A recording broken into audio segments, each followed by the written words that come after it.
खालिस्तान जरूरी है, साडी मजबूरी है, खालिस्तान जरूरी है, साडी मजबूरी है, खालिस्तान जरूरी है, साडी मजबूरी है, खालिस्तान जरूरी है, साडी मजबूरी है, खालिस्तान जरूरी है। राज करेगा खालसा, राज करेगा खालसा, राज करेगा खालसा, राज करेगा खालसा, राज करेगा खालसा, राज करेगा खालसा।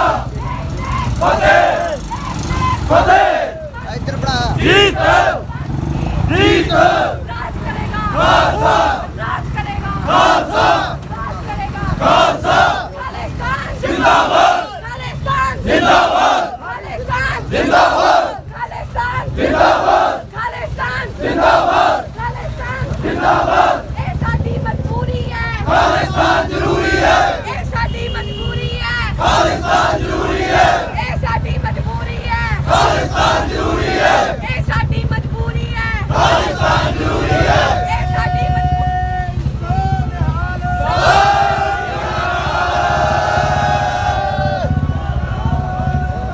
ਜ਼ਿੰਦਾਬਾਦ जिंदाबाद, खालसा, खालसा, खालसा, ਰਾਜ ਕਰੇਗਾ खालसा, ਪੰਥ ਕੀ जीत, ਪੰਥ ਕੀ जीत, ਪੰਥ की जीत, राज करेगा खालसा, खालसा, राज करेगा खालसा।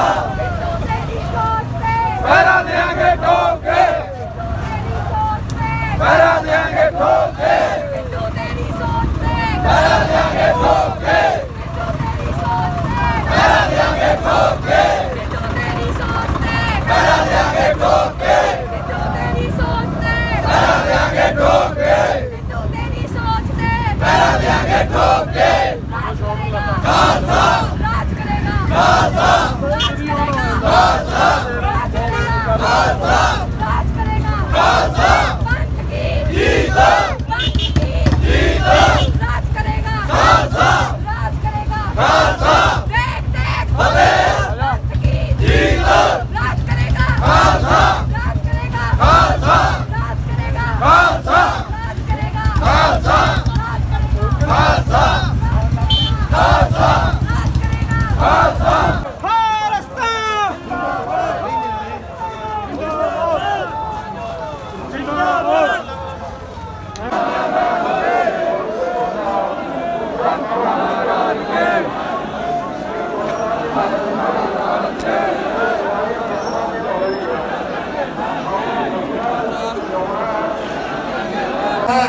ਇਹਨਾਂ ਸ਼ਬਦਾਂ ਨਾਲ ਮੈਂ ਭਾਈ ਸੰਦੀਪ ਸਿੰਘ ਸਿੱਧੂ ਨੂੰ ਆਪਣੀ ਸ਼ਰਧਾ ਸਤਿਕਾਰ ਅਕੀਦਤ ਭੇਟ ਕਰਦਾ ਹੋਇਆ ਗੁਰੂ ਦੇ ਚਰਨਾਂ ਵਿੱਚ ਇਹ ਅਰਦਾਸ ਕਰਦਾ ਹਾਂ ਕਿ ਪਾਤਸ਼ਾਹ ਉਹਦੀ ਕੌਮ ਨੂੰ ਖਾਲਸਾ ਪੰਥ ਨੂੰ ਉਹਦਾ ਕੌਮੀ ਘਰ ਸਥਾਪਿਤ ਕਰਨ ਲਈ ਬਲ ਬਖਸ਼ੋ ਤਾਕਤ ਬਖਸ਼ੋ ਉਲਝਣ ਦੀ ਖਿਮਾ ਵਾਹਿਗੁਰੂ ਜੀ ਕਾ ਖਾਲਸਾ ਵਾਹਿਗੁਰੂ ਜੀ ਕੀ ਫਤਿਹ।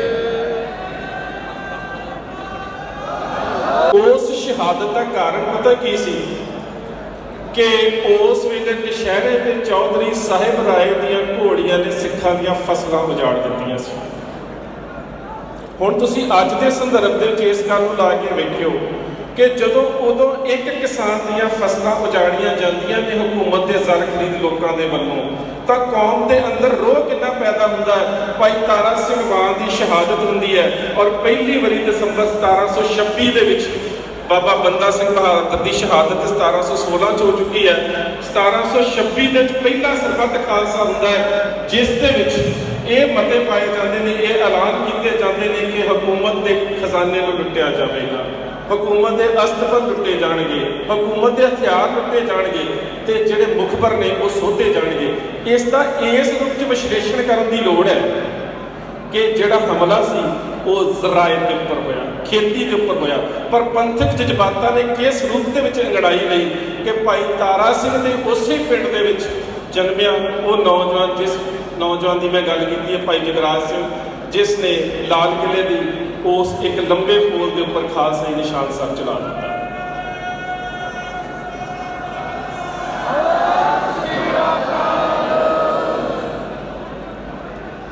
ਮੈਂ ਮਾਨ ਸਾਹਿਬ ਨੇ ਤੁਹਾਡੇ ਨਾਲ ਸੰਬੋਧਿਤ ਹੋਣਾ ਹੈ। ਤੇ ਮੈਂ ਫਿਰ ਤੁਹਾਨੂੰ ਇੱਕ ਬੇਨਤੀ ਕਰਾਂ ਕਿ ਸੰਦੀਪ ਸਿੰਘ ਸਿੱਧੂ ਦੀਆਂ ਜਿੰਨੀਆਂ ਯਾਦਾਂ ਮੇਰੇ ਕੋਲ ਤੇ ਸਰਦਾਰ ਅਜਮੇਰ ਸਿੰਘ ਹੋਣਾ ਦੇ ਕੋਲ ਨੇ, ਬਹੁਤ ਜ਼ਿਆਦਾ ਨੇ। ਸ਼ਾਇਦ ਕਿਤਾਬ ਲਿਖੀ ਜਾ ਸਕਦੀ ਹੈ ਔਰ ਮੈਂ ਲਿਖੂੰਗਾ ਵੀ ਜ਼ਰੂਰ। ਜਿਸ ਤਰ੍ਹਾਂ ਦੇ ਉਸਦੇ ਖਿਆਲ ਸੀ, ਮੈਨੂੰ ਇੰਝ ਲੱਗਦਾ ਸੀ ਕਿ ਉਹਦੇ ਖਿਆਲ ਵੀ ਕੋਟੇਸ਼ਨਸ ਨੇ। ਮੈਂ ਕਈ ਵਾਰੀ ਉਸ ਨੂੰ ਕਿਸੇ ਗੱਲ ਤੇ ਕਹਿਣਾ, ਮੈਨੂੰ ਭਾਜੀ ਅਜਮੇਰ ਸਿੰਘ ਹੋਣਾ ਨੇ ਫੋਨ ਕਰਨਾ ਉਦੋਂ ਕਿ ਦੀਪ ਨੂੰ ਸਮਝਾ ਕਾਹਲਾ ਚੱਲਦਾ। ਕਈ ਵਾਰੀ ਮੈਂ ਦੀਪ ਨੂੰ ਕਹਿਣਾ, ਮੈਂ ਕਹਿਣਾ ਦੀਪ ਭਾਜੀ ਦਾ ਸੁਨੇਹਾ ਆਇਆ ਸੀ, ਦੀਪ ਕਾਹਲਾ ਚੱਲਦਾ, ਤੂੰ ਸਮਝਾ। ਕਈ ਵਾਰੀ ਚਾਚਾ ਜੀ ਨੇ ਵੀ, ਚਾਚਾ ਜੀ ਬਿਧੀ ਸਿੰਘ ਹੋਣਾ ਨੇ ਵੀ ਕਹਿਣਾ ਉਦੋਂ ਕਿ ਦੀਪ ਨੂੰ ਤੂੰ ਸਮਝਾ। ਮੈਂ ਉਹਨੂੰ ਗੱਲ ਕਹਿ ਵੀ ਲੈਂਦਾ ਸੀ ਔਰ ਮੇਰੀ ਮੰਨ ਵੀ ਲੈਂਦਾ ਸੀ। ਤੇ ਉਹਨੇ ਮੈਨੂੰ ਕਈ ਵਾਰੀ ਪਤਾ ਕੀ ਕਹਿਣਾ, ਭਾਜੀ ਤੁਸੀਂ ਨਾ ਇਤਿਹਾਸ ਪੜ੍ਹ ਕੇ ਆਪ ਵੀ ਠੰਡੇ ਜਿਹੇ ਹੋ ਗਏ ਹੋ। ਤੁਸੀਂ ਮੈਨੂੰ ਕਹਿੰਦੇ ਹੋ ਸਬਰ ਕਰ ਸਬਰ ਕਰ, ਮੈਨੂੰ ਕਈ ਵਾਰੀ ਇੰਝ ਲੱਗਦਾ ਹੈ ਕਿ ਬਹੁਤਾ ਸਬਰ ਵੀ ਕਾਇਰਤਾ ਦਾ ਰੂਪ ਹੋ ਜਾਂਦਾ ਹੈ। ਸੋ ਉਹਦੀਆਂ ਜਿਹੜੀਆਂ ਕੱਲੀਆਂ ਗੱਲਾਂ ਸੀ ਨਾ, ਉਹ ਆਪਣੇ ਆਪ ਦੇ ਵਿੱਚ ਇੱਕ ਵੱਖਰਾ ਸੁਨੇਹਾ ਦਿੰਦੀਆਂ ਸੀ। ਦੀਪ ਜਦੋਂ ਕਿਸੇ ਗੱਲ ਦੇ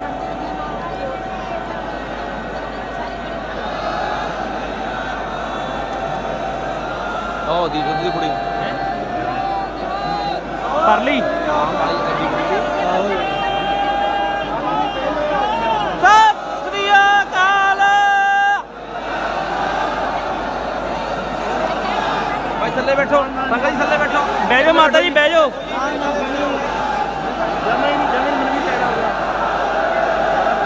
ਮਹਾਰਾਜ ਜੀ ਖਾਲਸਾ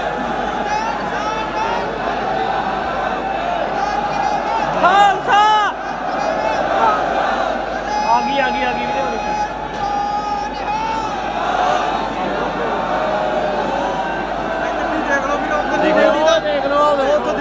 ਦੇਖ ਲਓ ਜੀ ਉੱਧਰ ਭਾਈ ਜੀ ਤੁਸੀਂ ਮਾੜਾ ਜਿਹਾ ਪਿੱਛੇ ਆ ਕੇ ਨਾ ਸੰਗਤ ਨੂੰ ਦਿਓ ਲਵਾਉਣਾ, ਅੱਗੇ ਨੂੰ ਆ ਜਾਣਾ ਸਾਰੇ ਇੱਥੋਂ। ਖੜੇ ਰਹਿੰਦੇ ਹੋ ਜਿੱਥੇ ਖੜੇ ਆ।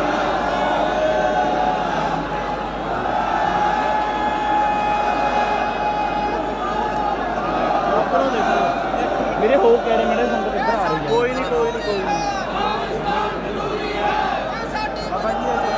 ਖਾਲਿਸਤਾਨ ਜ਼ਰੂਰੀ ਹੈ। ਹੁਣ ਮੈਂ ਬੇਨਤੀ ਕਰਾਂਗਾ, ਮੈਂ ਫਿਰ ਵੀ ਕਿਹਾ ਸੀ ਕਿ ਜਿਨ੍ਹਾਂ ਨੂੰ ਅੱਜ ਅਸੀਂ ਕੌਮ ਦੇ ਬੁੱਢੇ ਸਰਕਾਰ ਦੇ ਨਾਮ ਦੇ ਨਾਲ ਜਾਣਦੇ ਹਾਂ, ਇੱਕ ਸਰਦਾਰ ਦੀਪ ਸਿੰਘ ਸਿੱਧੂ ਦਾ ਪਰਿਵਾਰ ਤੇ ਸਾਰੀ ਕੌਮ ਦੇ ਲਈ ਅੱਜ ਬਹੁਤ ਵੱਡਾ ਸੋਗ ਦਾ ਦਿਹਾੜਾ ਹੈ। ਅੱਜ ਆਪਾਂ ਨੇ ਉਹਨਾਂ ਦੀ ਅਰਦਾਸ ਕਰਨੀ ਹੈ ਜਿਹੜੇ ਇਹੋ ਜਿਹੇ ਯੋਧੇ ਸੂਰਬੀਰ ਹੁੰਦੇ ਆ, ਉਹਨਾਂ ਦੀ ਕਦੇ ਵੀ ਅੰਤਮ ਅਰਦਾਸ ਨਹੀਂ ਹੋਇਆ ਕਰਦੀ। ਜਦੋਂ ਵੀ ਤੁਸੀਂ ਇਹੋ ਜਿਹੇ ਸੂਰਬੇ ਨੂੰ ਯਾਦ ਕਰੋਗੇ ਤਾਂ ਤੁਹਾਡੇ ਮਨ ਦੇ ਵਿੱਚ ਉਸੇ ਵੇਲੇ ਅਰਦਾਸਾਂ ਹੁੰਦੀਆਂ ਰਹਿਣਗੀਆਂ। ਜਿਵੇਂ ਸੰਤ ਜਰਨੈਲ ਸਿੰਘ ਭਿੰਡਰਾਂਵਾਲਿਆਂ ਦੀ ਸਾਡੇ ਯੁੱਗ ਦੇ ਵਿੱਚ ਜਦੋਂ ਯਾਦ ਕਰਦੇ ਹੈ ਤੇ ਅਰਦਾਸ ਹੁੰਦੀ ਹੈ। ਸਰਦਾਰ ਦੀਪ ਸਿੰਘ ਨੇ ਬਹੁਤ ਕੁਝ ਆਪਣੀ ਛੋਟੀ ਉਮਰ ਦੇ ਵਿੱਚ ਹਾਸਲ ਕੀਤਾ। ਜਦੋਂ ਸਿੱਖ ਕੌਮ ਆਪਣੀ ਆਜ਼ਾਦੀ ਦਾ ਜੰਗ ਲੜ ਰਹੀ ਸੀ, ਉਸ ਵੇਲੇ ਇਹਨਾਂ ਦੇ ਪਰਿਵਾਰ ਨੂੰ ਬੜਾ ਕਸ਼ਟ ਝੱਲਣਾ ਪਿਆ। ਇਹਨਾਂ ਦੀਆਂ ਜ਼ਮੀਨਾਂ ਜਾਇਦਾਦਾਂ ਪੁਲਿਸ ਭਾਈ ਬੈਠੋ ਤੇ ਫੌਜ ਬਾਹਰ ਹੁੰਦੀ ਸੀਗੀ ਭਾਈ ਥੱਲੇ ਬੈਠੋ ਜੀ। ਔਰ ਲੰਡਨ ਵਲਾਇਤ ਦੇ ਕਿੰਗਸ ਕਾਲਜ ਦੇ ਵਿੱਚ ਇਹਨਾਂ ਨੇ ਉੱਚੀ ਪੜ੍ਹਾਈ ਕੀਤੀ ਤੇ ਵਕਾਲਤ ਦੀ ਡਿਗਰੀ ਹਾਸਲ ਕੀਤੀ। ਸਾਡੀ ਕੌਮ ਦੇ ਵਿੱਚ ਕੋਈ ਵੀ ਇੰਨਾ ਵੱਡਾ ਵਕੀਲ ਜਿਹੜਾ ਹਾਰਵਰਡ ਯੂਨੀਵਰਸਿਟੀ ਤੋਂ ਜਾਂ ਕਿੰਗਸ ਕਾਲਜ ਤੋਂ ਵਕਾਲਤ ਕਰਕੇ ਆਏ, ਉਹ ਸਾਡੇ ਵਿੱਚ ਸਿੱਖ ਕੌਮ ਦੀ ਸੇਵਾ ਕਰਨ ਦੇ ਲਈ ਨਹੀਂ ਉਤਰਦਾ। ਇਹ ਇੱਕ ਬੜੀ ਵੱਡੀ ਘਾਟ ਹੈ। ਉਹ ਘਾਟ ਕੀ ਹੈ? ਸਿੱਖ ਕੌਮ ਮਹਿਸੂਸ ਕਰੂਗੀ ਕਿ 1947 ਦੇ ਵਿੱਚ ਬਹੁਤ ਵੱਡੇ ਵੱਡੇ ਵਕੀਲ ਸਾਡੇ ਹਿੰਦੂਆਂ ਦੇ ਸੀਗੇ, ਗਾਂਧੀ ਤੇ ਨਹਿਰੂ, ਜਿਨ੍ਹਾਂ ਨੇ ਵਕਾਲਤ ਲੰਡਨ ਤੇ ਵਲੈਤ ਤੋਂ ਕਰਕੇ ਆਏ ਸੀਗੇ। ਦੂਜੇ ਪਾਸੇ ਮੁਸਲਮਾਨਾਂ ਦੇ ਵਕੀਲ ਮੁਹੰਮਦ ਅਲੀ ਜਿੰਨਾ ਸੀ, ਉਹ ਵੀ ਲੰਡਨ ਵਲੈਤ ਤੋਂ ਵਕਾਲਤ ਕਰਕੇ ਆਏ ਸੀ। ਜਿਹੜੀਆਂ ਗੱਲਾਂ ਅੰਗਰੇਜ਼ਾਂ ਦੇ ਰਾਜ ਨੂੰ ਛੱਡਣ ਦੀਆਂ ਹੋਈਆਂ ਤੇ ਉਸ ਤੋਂ ਬਾਅਦ ਕੀ ਹੋਣਾ, ਹਿੰਦੂ ਦੇ ਵਕੀਲਾਂ ਨੇ ਤੇ ਮੁਸਲਮਾਨਾਂ ਦੇ ਵਕੀਲਾਂ ਨੇ ਟੇਬਲ ਦੇ ਉੱਤੇ ਬੈਠ ਕੇ ਬਹਿਸ ਕਰਕੇ ਆਪਣੀ ਆਪਣੀ ਕੌਮਾਂ ਦੇ ਹੱਕ ਲੈ ਲਏ। ਹਿੰਦੂ ਨੂੰ ਇੰਡੀਆ ਮਿਲ ਗਿਆ, ਮੁਸਲਮਾਨ ਨੂੰ ਪਾਕਿਸਤਾਨ ਮਿਲ ਗਿਆ। ਪਰ ਜੇ ਉਸ ਦਿਨ ਸਾਡੇ ਕੋਲੇ ਸਰਦਾਰ ਦੀਪ ਸਿੰਘ ਵਰਗਾ ਵਿਲਾਇਤ ਦਾ ਪੜ੍ਹਿਆ ਹੋਇਆ ਵਕੀਲ ਉੱਥੇ ਮੇਜ਼ ਤੇ ਬੈਠਾ ਹੁੰਦਾ ਤਾਂ ਅੱਜ ਹਿੰਦੁਸਤਾਨ ਦਾ ਨਕਸ਼ਾ ਹੋਰ ਹੋਣਾ ਸੀ। ਤੀਜਾ ਮੁਲਕ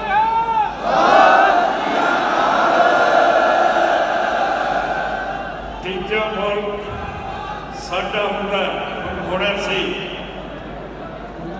ਅੰਗਰੇਜ਼ਾਂ ਤੋਂ ਬਾਅਦ ਔਰ ਉਸ ਤੋਂ ਪਹਿਲਾਂ ਨਹਿਰੂ ਤੇ ਗਾਂਧੀ ਨੇ ਸਾਡੇ ਆਗੂਆਂ ਨੂੰ ਵਾਅਦੇ ਕੀਤੇ ਕਿ ਤੁਸੀਂ ਸਾਡੇ ਨਾਲ ਮਿਲ ਜਾਓ ਤੇ ਅਸੀਂ ਤੁਹਾਨੂੰ ਆਜ਼ਾਦੀ ਤੋਂ ਬਾਅਦ ਇੱਕ ਇਹੋ ਜਿਹਾ ਖਿੱਤਾ ਦੇਵਾਂਗੇ ਜਿੱਥੇ ਤੁਸੀਂ ਆਜ਼ਾਦੀ ਦਾ ਨਿੱਘ ਮਾਣ ਸਕੋਗੇ। ਪਰ ਬੜੇ ਅਫਸੋਸ ਦੀ ਗੱਲ ਹੈ ਕਿ ਸਾਡੇ ਆਗੂ ਧੋਖੇ ਦੇ ਵਿੱਚ ਆ ਕੇ ਇਹਨਾਂ ਲੀਡਰਾਂ ਦੇ ਉੱਤੇ ਵਿਸ਼ਵਾਸ ਕਰਕੇ,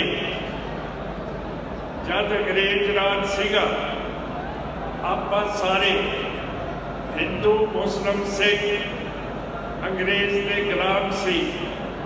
ਪਰ 1947 ਤੋਂ ਬਾਅਦ ਸਿੱਖ ਜਿਹੜੇ ਪਾਕਿਸਤਾਨ ਦੇ ਵਿੱਚ ਵਸਦੇ ਹੈ ਉਹ ਮੁਸਲਮਾਨ ਦੇ ਗੁਲਾਮ ਹੈ। ਜਿਹੜੇ ਇੱਥੇ ਅਸੀਂ ਇੰਡੀਆ ਦੇ ਵਿੱਚ ਵਸਦੇ ਹਾਂ ਅਸੀਂ ਹਿੰਦੂ ਦੇ ਗੁਲਾਮ ਹੈ। ਸਾਡੇ ਕੋਲ ਸਰਦਾਰ ਦੀਪ ਸਿੰਘ ਸਿੱਧੂ ਨੇ ਬਹੁਤ ਵੱਡੇ ਕੰਮ ਕੀਤੇ ਹੈ ਔਰ ਲਿਖਤ ਪੜ੍ਹਨ ਦੇ ਵਿੱਚ ਸਮਝਾਇਆ ਕਿ ਕਿਹੜੀ ਤਰੀਕੇ ਦੇ ਨਾਲ ਕਿਹੜੇ ਕਾਨੂੰਨ ਦੇ ਤਹਿਤ ਅਸੀਂ ਅੱਗੇ ਚੱਲ ਕੇ ਆਪਣੀ ਆਜ਼ਾਦੀ ਲੈ ਸਕਦੇ ਹਾਂ।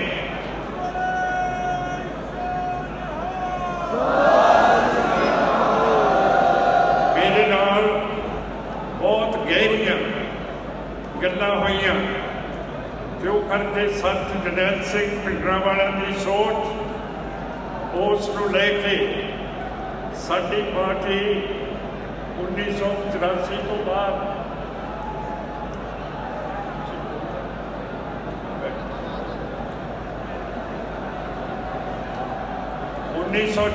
ਤੋਂ ਬਾਅਦ ਅਸੀਂ ਸੰਤ ਜਰਨੈਲ ਸਿੰਘ ਭਿੰਡਰਾਂਵਾਲਾ ਦੀ ਸੋਚ ਦੇ ਉੱਤੇ ਚੱਲ ਰਹੇ ਹਾਂ ਤੇ ਸਰਦਾਰ ਦੀਪ ਸਿੰਘ ਸਿੱਧੂ ਨੇ ਵੀ ਉਹੀ ਸੋਚ ਅਪਣਾ ਲਈ ਸੀ ਔਰ ਇਹਨਾਂ ਦੀ ਲਿਆਕਤ ਦੇ ਨਾਲ ਅਸੀਂ ਬੜੇ ਵੱਡੇ ਕਦਮ ਪੁੱਟਦੇ ਨੇ ਸੀਗੇ।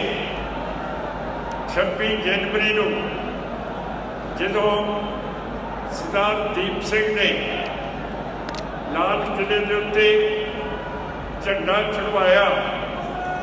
ਜਗਰਾਜ ਸਿੰਘ ਵਾਹ ਪਿੰਡ ਦਾ ਇੱਕ ਨੌਜਵਾਨ ਸੀ ਜਿਸ ਨੇ ਸਰਦਾਰ ਦੀਪ ਸਿੰਘ ਦੇ ਹੁਕਮ ਦੇ ਉੱਤੇ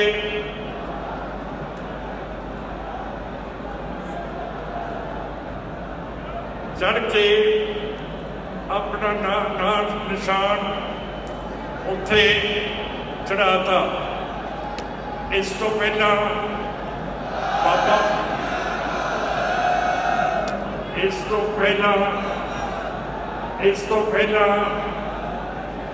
ਬਾਬਾ ਬਘੇਲ ਸਿੰਘ ਨੇ 1743 ਦੇ ਵਿੱਚ ਲਾਲ ਕਿਲ੍ਹੇ ਦੇ ਵਿੱਚ ਕਿਲ੍ਹਾ ਚੜਾਇਆ ਸੀ।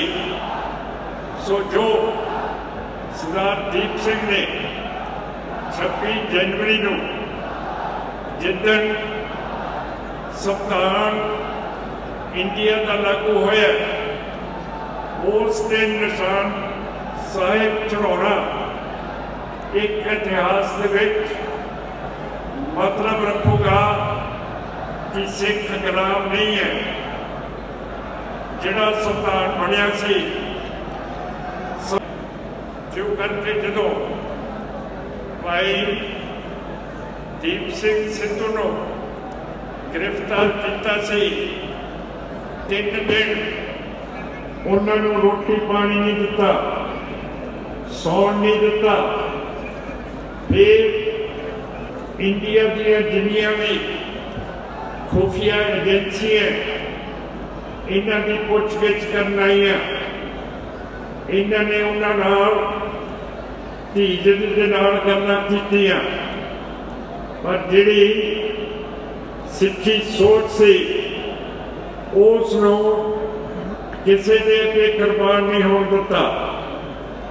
ਪਰ ਸਭ ਤੋਂ ਵੱਡੀ ਚੀਜ਼ ਜੋ ਕਰਕੇ ਮੈਂ ਪੁਲਿਸ ਅਫਸਰ ਰਿਹਾ, ਉਹ ਵੱਡੀ ਚੀਜ਼ ਇਹ ਹੋਈ ਕਿ ਦਿੱਲੀ ਦਾ ਮੁੱਖ ਕੋਤਵਾਲ ਡਾਇਰੈਕਟਰ ਜਨਰਲ ਆਫ ਪੁਲਿਸ ਜਿਹੜਾ ਕਿ ਕਦੇ ਵੀ ਕਿਸੇ ਦੀ ਪੁੱਛਗਿੱਛ ਕਰਨ ਨੂੰ ਨਹੀਂ ਆਉਂਦਾ, ਉਹ ਵੀ ਸਰਦਾਰ ਸਿੱਧੂ ਦੀ ਪੁੱਛਗਿੱਛ ਕਰਨ ਦੇ ਲਈ ਆਇਆ ਔਰ ਉਸ ਨੇ ਕਿਹਾ ਕਿ ਦੇਖ ਇਹ ਜਿਹੜਾ ਮੁਲਕ ਹੈ ਇਹ ਬਹੁਤ ਤਾਕਤਵਰ ਮੁਲਕ ਹੈ, ਜਿਹੜਾ ਇਸ ਮੁਲਕ ਨੂੰ ਤੋੜਨ ਦੀ ਕੋਸ਼ਿਸ਼ ਕਰੂਗਾ ਉਸ ਨੂੰ ਇਹ ਮੁਲਕ ਕਦੇ ਨਹੀਂ ਕਰਨ ਦਊਗਾ। ਸੋ ਮੈਂ ਸਮਝਦਾ ਕਿ ਜਿੱਦਣ ਇਹ ਹਾਦਸਾ ਹੋਇਆ ਪਿੱਛੇ ਸਰਦਾਰ ਦੀਪ ਸਿੰਘ ਦੀ ਗੱਡੀ ਦੇ ਸਰਕਾਰ ਦੀ ਗੱਡੀ ਲੱਗੀ ਸੀ ਜਿਹਦੇ ਕੋਲੇ ਟੈਲੀਫੋਨ मोबाइल सीगे और ट्रक वाले कोले भी टेलीफोन मोबाइल सीगे। पिछली गड्डी के इशारे पे ट्रक ड्राइवर ने इतनी जोर ने ब्रेक मारिया कि सिद्धू साहब की गड्डी एकदम रुक नहीं सी सकती। ਉਹਦੇ ਪੈਰਾਂ ਦੇ ਨਿਸ਼ਾਨ ਸੜਕ ਤੇ ਅਜੇ ਵੀ ਖੁੱਬੇ ਹੋਏ ਆ। ਮੈਂ ਪੁੱਛਣਾ ਚਾਹੁੰਦਾ ਕਿ ਜਦੋਂ ਟਰੱਕ ਦੇ ਅੱਗੇ ਨਾ ਬੰਦਾ ਆਇਆ, ਨਾ ਜਾਨਵਰ ਆਇਆ, ਨਾ ਮੋਟਰ ਆਈ, ਫਿਰ ਟਰੱਕ ਡਰਾਈਵਰ ਨੇ ਇਹ ਬ੍ਰੇਕਾਂ ਕਿਉਂ ਮਾਰੀਆਂ ਇੱਕਦਮ? ਤੇ सरदार सिद्धू के जिसम के उत्ते कोई खास सट्टा नहीं सी, पर मत्थे के विचकार एक बड़ा सराख सीगा, जिहदा मतलब है कि इन्हां दी अकाल चलाना किसी तरह कराया गया। ट्रक दे विच सरिया नहीं सी लद्दिया गया। जे सरिया होगा तो मैं समझता कि इन्हों के सिर के ਸਰੀਆ ਖੁੱਭਿਆ। ਜਦੋਂ ਸਰੀਆ ਹੈ ਨਹੀਂ ਸੀ ਫਿਰ ਇੱਡਾ ਵੱਡਾ ਸਲਾਹ ਸਿਰਫ ਮੱਥੇ ਦੇ ਉੱਤੇ ਕਿਉਂ ਹੋਇਆ? ਇਹ